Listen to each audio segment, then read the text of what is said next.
Hello বন্ধুরা, প্রিয়া ইপসা কিচেনে তোমাদের সবাইকে স্বাগত। আজকে তোমাদের সাথে শেয়ার করছি চারাপোনা মাছের ঝাল। এই গরমের সময় হালকা পাতলা মাছের ঝাল বেশ ভালোই লাগে। তাই আজকে তোমাদের সাথে সজনে ডাঁটা আর বেগুন দিয়ে একটা পাতলা চারাপোনা মাছের ঝালের রেসিপি শেয়ার করলাম। রেসিপিটা ভালো লাগলে প্লিজ আমার চ্যানেলটিকে লাইক ও সাবস্ক্রাইব করে দিও। আমি এখানে চারাপোনা মাছ নিয়ে নিয়েছি। চারাপোনা মাছগুলো ভালো করে ধুয়ে নিয়েছি। এবারে এর মধ্যে দিয়ে দিলাম আন্দাজ করে নুন আর হলুদ।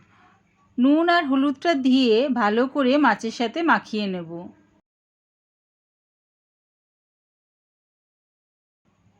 মাছগুলো আমি ভালো করে নুন হলুদ মাখিয়ে নিয়েছি।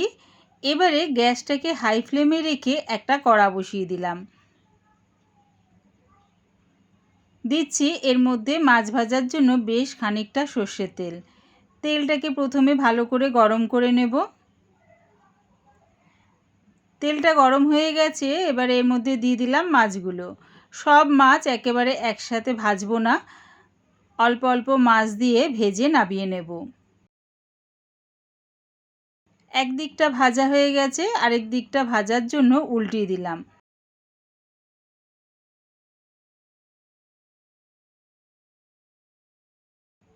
মাছগুলো ভাজা হয়ে গেছে, এবারে নামিয়ে নিচ্ছি।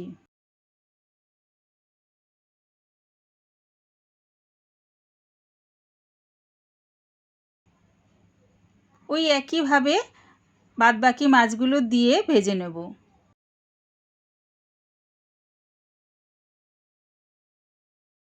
সব মাছগুলো আমার ভাজা হয়ে গেছে, এবারে নামিয়ে নিলাম। চারাপোনা মাছের ঝালের জন্য আমি এর মধ্যে ব্যবহার করছি বেগুন আর সজনের ডাঁটা।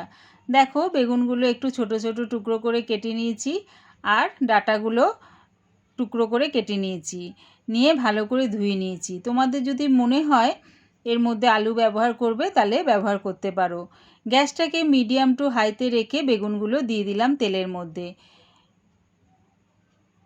একটু নাড়িয়ে চাড়িয়ে বেগুনগুলো লাল লাল করে ভেজে নামিয়ে নিচ্ছি।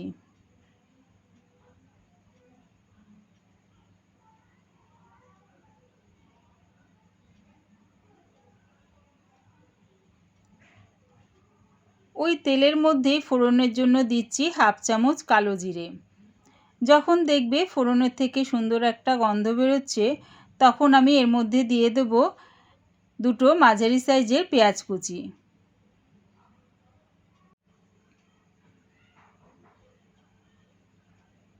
পেঁয়াজটা দিয়ে লাল লাল করে ভেজে নেব।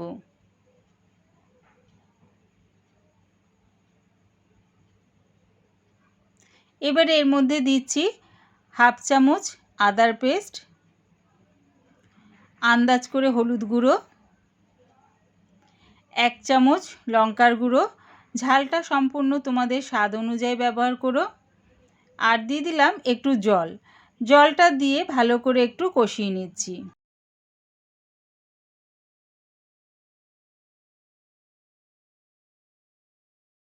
মশলাটা একটু কষিয়ে নিয়েছি 2 মিনিট ধরে। এবারে দিয়ে দিলাম একটা বড় সাইজের টমেটো কুচি আর দিয়ে দিলাম স্বাদ অনুযায়ী নুন। সব কিছু দিয়ে মশলাটা আবারও ভালো করে কষিয়ে নেব। এবারে দিয়ে দিলাম সজনের ডাঁটা। ডাঁটাটা দিয়ে আরও 1 মিনিট আমি কষিয়ে নিচ্ছি। সব কিছু দিয়ে আমার ভালো করে কষানো হয়ে গেছে। এবারে ডাঁটাটা সেদ্ধ হওয়ার মতন দিয়ে দিলাম খানিকটা জল। জলটা দিয়ে সব কিছুর সাথে ভালো করে মিশিয়ে নিচ্ছি। এবারে দিয়ে দিচ্ছি আগে থেকে যে বেগুনগুলো ভেজে রেখেছিলাম, সেগুলো ঝোলের মধ্যে দিয়ে একটু মিশিয়ে নিচ্ছি।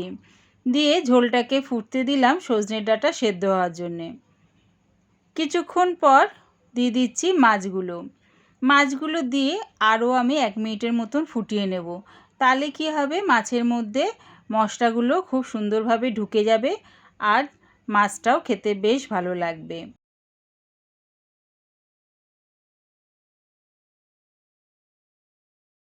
রেডি হয়ে গেছে আমার চারাপোনা মাছের ঝাল।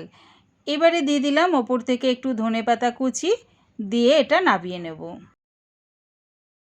একবার আমার মতন করে বেগুন আর সজনের ডাঁটা দিয়ে চারাপোনার মাছের ঝাল বানিয়ে দেখো, কেমন হয়েছে কমেন্টের মাধ্যমে জানিও। পুরো রেসিপিটা দেখার জন্যে প্রিয়া এপসা কিচেনে থেকে তোমাদের সবাইকে অনেক ভালোবাসা রইল। রেসিপিটা ভালো লাগলে প্লিজ আমার চ্যানেলটিকে সাবস্ক্রাইব করে দিও।